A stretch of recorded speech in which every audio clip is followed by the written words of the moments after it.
Thomas the Tank Engine was feeling bright and cheerful. It was a splendid day. Good morning, he whistled to some cows, but the cows didn't reply. Never mind, said Thomas, they're busy with their breakfast. Next, he saw Bertie. Hello, Bertie. Care for a race today? But all Bertie could say was, ouch, that's another hole in the road. I'm sorry, Bertie, smiled Thomas. Thomas was still in good spirits when Bertie arrived at the next station.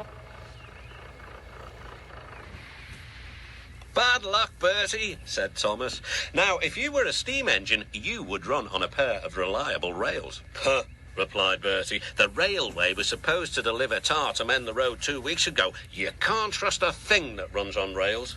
I run on rails. You can trust me, Bertie. I'll see if I can find out what's happened.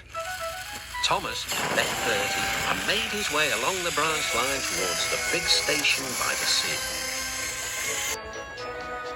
James was snorting about in the yard. It's too bad. Percy goes to work at the harbour and I do his job here, there and everywhere. Take that! Ooh, groaned the trucks. Just you wait, we'll show you. Gordon laughed. I'll tell you what, James, if you pretended to be ill everywhere, you couldn't shunt trucks here or go to the quarry there, could you?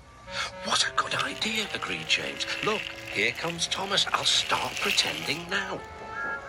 Thomas was sorry to see the engines looking miserable. Cheer up, it's a beautiful day. Yes, grumbled Gordon, but not for James. What's the matter?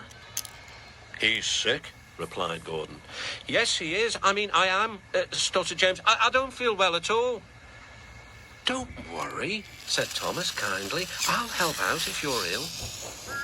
Gordon and James sniggered quietly to each other. Some of James's trucks were coupled behind Thomas and he steamed away to the quarry. The trucks were still cross. We couldn't pay James back for bumping us, so we'll play tricks on Thomas instead. One engine is as good as another. But Thomas didn't hear them. He collected all the stone from the quarry and then set off back to the junction.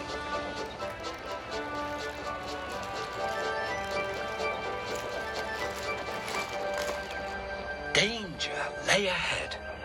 Now for our plan, giggled the trucks. Go faster, go faster. Slow down, called Thomas's driver and applied the brakes.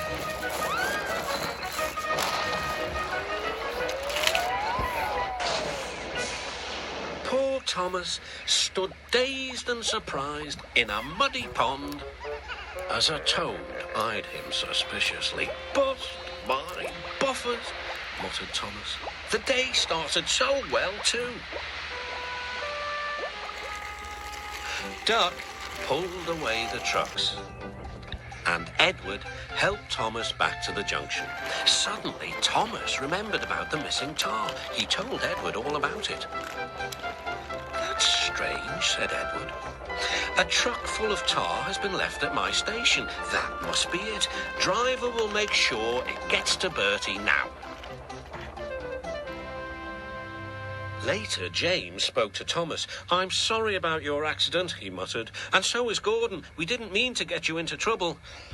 No, indeed, spluttered Gordon. A mere misunderstanding, Thomas. All's well that ends well. Just then, Bertie arrived. He looked much more cheerful.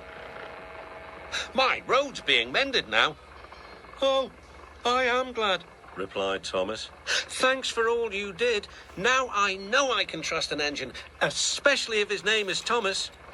Gordon and James puffed silently away to the shed. But Thomas still had company. Well, well, he sighed. What a day for surprises. The toad, who was looking forward to a ride home, noisily agreed.